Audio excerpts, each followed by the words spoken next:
ಇದೆ, ಇಲ್ಲೊಂದು ಸಮಸ್ಯೆ ಖಂಡಿತ ಇದೆ.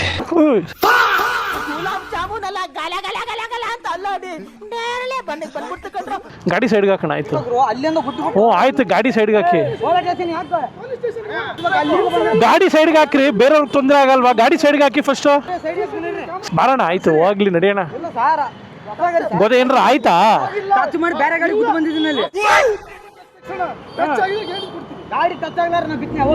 ನಡೆಯೋಣ, ಓಲಿ, ಆಯ್ತು. ನೀನೇನು ಚಿಕ್ಕಪಟ್ಟಿದ್ದಕ್ಕೆ ಆಯ್ತು, ನಡೀರಿ, ಹೋಗ್ಲಿ ಸರ್, ನಡೀರಿ ಸರ್. ಚಿಕ್ಕಪಟ್ಟದಕ್ಕೆಲ್ಲ ಜಗಳ ಆಡಬಾರ್ದು. ಏನು ಬೇಕು ಅಂತ ಯಾರೂ ಮಾಡಲ್ಲ. ಏನು ಸಣ್ಣ ಪುಟ್ಟ ಟಚ್ಗಳಾಗುತ್ತೆ, ಮಾತಾಡಿಕೊಂಡು ಬಗೆಹರಿಸ್ಕೋಬೇಕು. ನಮಗೂ ಕೋಪ ಬರುತ್ತೆ, ಇಲ್ಲ ಅಂತಲ್ಲ, ಬಟ್ ಏನಿಲ್ಲ, ಸಿಂಪಲ್ ಸೊಲ್ಯೂಷನ್ ಒಂದೇ ಒಂದು.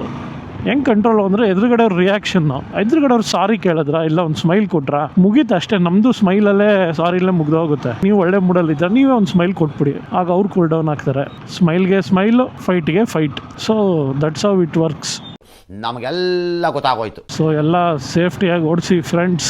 ಹೇಳೋಕ್ಕಾಗಲ್ಲ, ನೀವು ಜಗಳ ಆಡ್ತೀವಿ ಅಂತ ನಿಂತ್ಕೊಂಡ್ರೆ ಯಾರ್ಯಾರು ಹೆಂಗೆ ಎಲ್ಲ ಥರ ಜನನೂ ಇದ್ದಾರೆ ಬೆಂಗಳೂರಲ್ಲಿ. ಕೋಪಕ್ಕೆ ಚುಚ್ಚೇ ಬಿಡ್ತಾರೆ. ಏನು ಮಾಡ್ತೀರಾ ಅವಾಗ? ಚುಚ್ಚಿಬಿಟ್ರೆ ಒಬ್ರ ಜೊತೆ ಫೈಟ್ ಮಾಡ್ತೀರಾ, ಇಬ್ಬರ ಜೊತೆ ಫೈಟ್ ಮಾಡ್ತೀರಾ, ಇನ್ನು ಮೂರನೇವನು ಏಟ್ ಬೀಳೋದು ಯಾರಿಗೆ? ನಿಮಗೇನೆ. ಎದುರುಗಡೆ ಅವ್ನು ಕಿರ್ಚಾಡ್ತಾ ಇದ್ರು ಸಮಾಧಾನದಿಂದ ಮಾತಾಡಿ, ಅವನು ಸಮಾಧಾನ ಆಗ್ಬಿಡ್ತಾನಾಗ. ಸಮಾಧಾನನ ಸಮಾರಾಧನೆನ ನೀವೇ ಯೋಚನೆ ಮಾಡಿ ಅಷ್ಟೇ.